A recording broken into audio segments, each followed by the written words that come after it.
This is the Fit Mess, where together we learn to develop habits that help us live beyond our mental health struggles to create happier, healthier lives. He's Zach. He lives in the future with his anxiety. He's Jeremy, and he lives in the past with his depression. And we get together once a week in the present to share the obstacles we face and how we overcome them. Hey, folks, how you doing? Thanks so much for being there. Thanks for hitting play and spending a few minutes with me at whatever time of day it is that you're listening to this while you're doing whatever it is that you're doing right now.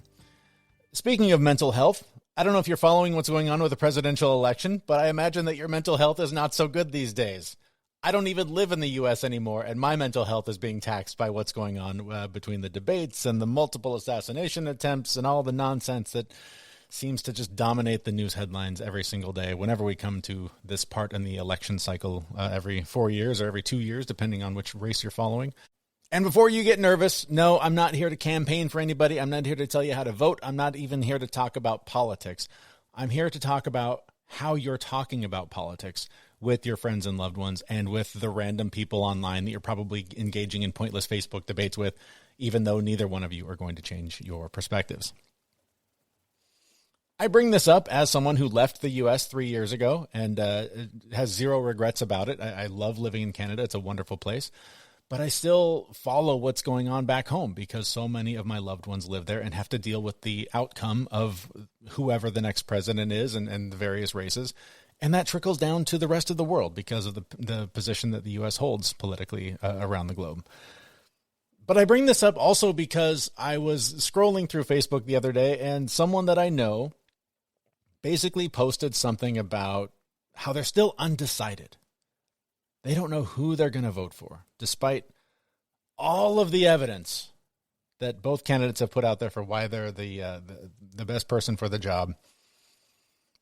And it baffles me. I don't know how anyone is undecided. It makes no sense to me why we're even debating between the candidates that are on the stage. But we are. And so how do we do that? Right? How do you convince someone to come over to your side? How do you convince someone who's on the other side to cross over to your side? I don't know that it's your job, but more than likely you're having conversations about this because everybody's talking about this. Most of us are talking within our own circles, our own inner circles, our own echo chambers, having our ideas and thoughts shared back with us as we all shake our heads wondering how can the other side possibly see what they see, believe what they believe, and vote for who they're going to vote for. How do you have those conversations across the aisle?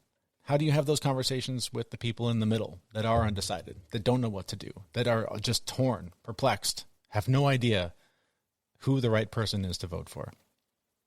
Or anything politically. But right now, that's the big issue that everybody's fired up about.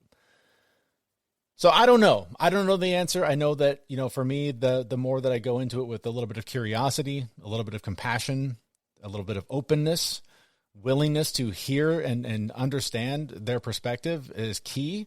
I know that most of us agree on far more than we disagree.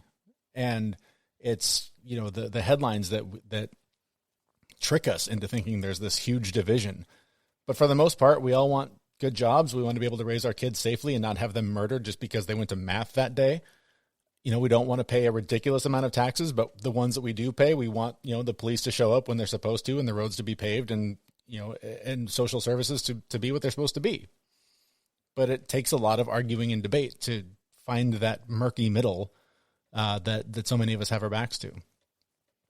So how do we have those conversations? How do we go to those loved ones, those people in our family and the friends that we care about and have open conversations about these things without destroying the relationship that is there in the first place? And, I mentioned the person I know on Facebook who posted that they were undecided. I was genuinely curious about how they could possibly be undecided still at this point, just a couple months from the election. And it was a genuine question that I posed. I just wanted to understand, based on what you've seen, how could you possibly still be undecided? I put it much more delicately than that. But I also said, look, for anyone who's going to respond to this, I'm not here to debate. Don't try to change my mind. I'm not going to try and change yours. I'm here purely to understand how can you still be undecided. And, typical Facebook fashion, it started, the debate prompts, the bait started piling up, people trying to engage and try to convince me otherwise, or, make me feel like an idiot for having my point of view, whatever typical nonsense happens on Facebook, to which, I simply did not engage because I said, that's not what I'm here to do. But maybe that was the wrong approach. Maybe I needed to have a more open conversation with those people. But again, how do you do it? What are the rules? What are the ground rules for a conversation like that? Again, I'm not sure what the answer is, so I turned to an expert to try to help us out with this. His name is Philip Blackett. He is the author of Disagree Without Disrespect. We did something a little different this time. Rather than having him come on and engage in a full, 30-minute interview, breaking apart all of the pieces of his argument and his theories, I asked him to just quickly share his framework. What is it that you believe is the shortcut? What is the way that we out here can get along with our neighbors who are in completely different political camps?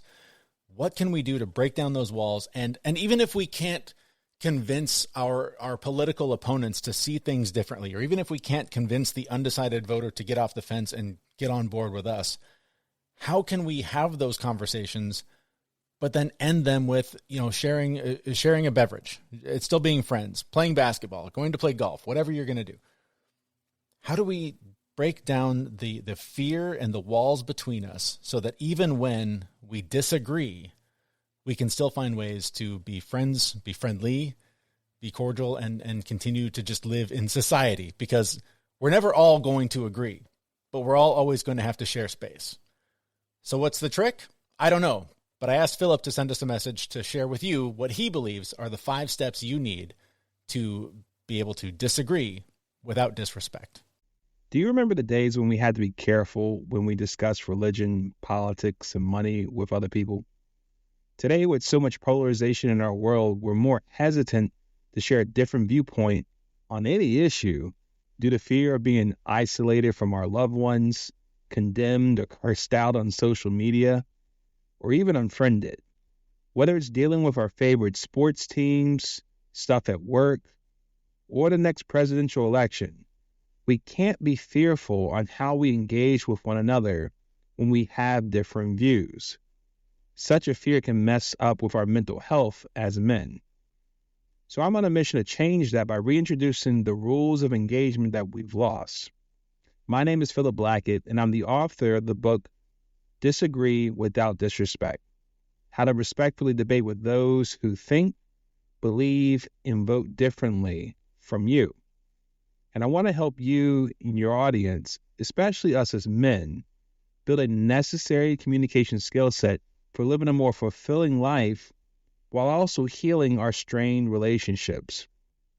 My hope is that they will be empowered to navigate tough conversations with your significant others, your children, and your colleagues through my simple 5-step framework, where you can disagree with other people and their views and still respect and love that person in a healthy relationship. My mission: let's help men become great communicators again. So here's the 5-step framework to consider.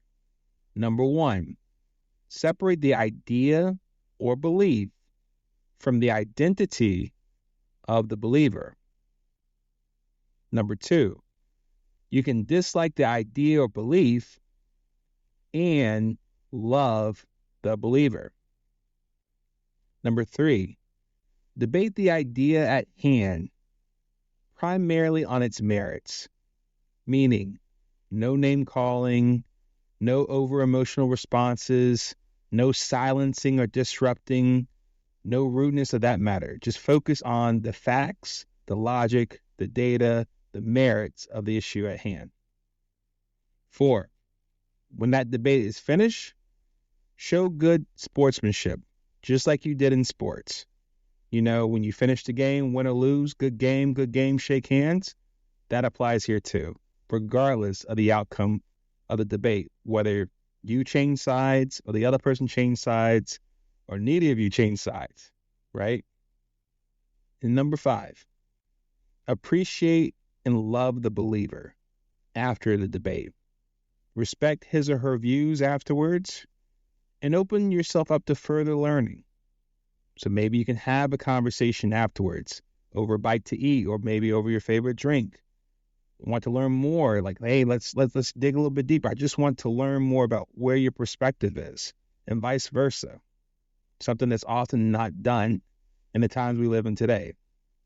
So I would love for you and your audience to digest this framework and consider how you can apply it to your conversations, not only with those who agree with you, but more importantly, those who disagree with you. In my short life, I've yet to find anyone who agrees with me 100% of the time on 100% of the things at hand.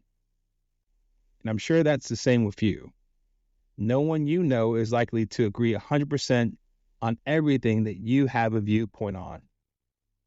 And this is why, especially in the times we live in today, we as men should be prepared to properly and respectfully have the tough and candid conversations with the people we love, the people we work with, and those we engage with in the real world. Thank you so much. Ryan Reynolds here from Mint Mobile. With the price of just about everything going up during inflation, we thought we'd bring our prices down.